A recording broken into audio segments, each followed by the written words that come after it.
यस्मिन्नम्ब भवत्कटाक्षरजनी मन्देऽपि मन्दस्मितज्योत्स्ना संस्नपिता भवत्यभिमुखी तं प्रत्यहो देहिनम्।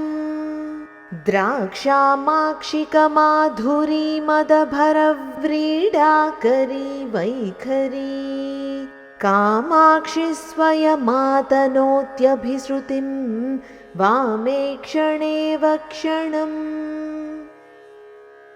यस्मिन् अम्ब भवत् कटाक्ष रजनी मन्दः अपि मन्दस्मित ज्योत्स्ना संस्नपिता भवति अभिमुखी तं प्रति अहो देहिनम्।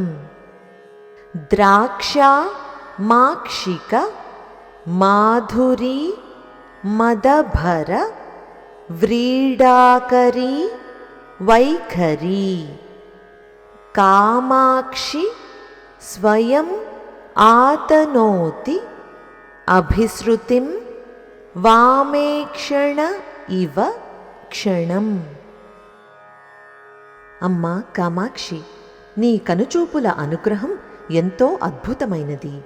నీ చల్లని చిరునవ్వు అనే వెన్నెలలో తడిసి ముద్దైన నీ దయాపూరితమైన రాత్రి వంటి శ్యామల కటాక్ష వీక్షణం ఏ మందబుద్ధిపైన అయినా కేవలం ఒక్క క్షణకాలం పాటు ప్రసరిస్తే చాలు, ఆ వ్యక్తికి అద్భుతమైన వాగ్ధాటి తనంతట తానుగా సిద్ధిస్తుంది.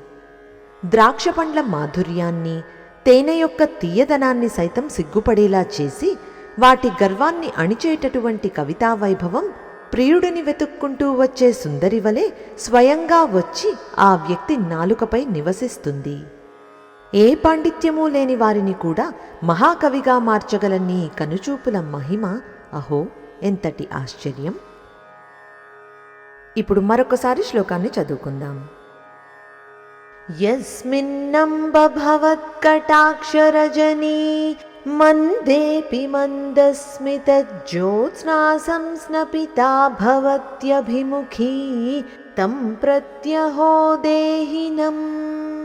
ద్రాక్షామాక్షికమాధురీ మదభరవ్రీడాకరీ వైఖరీ కామాక్షి స్వయమాతనోత్యభిశ్రుతిం వామే క్షణేవ క్షణం.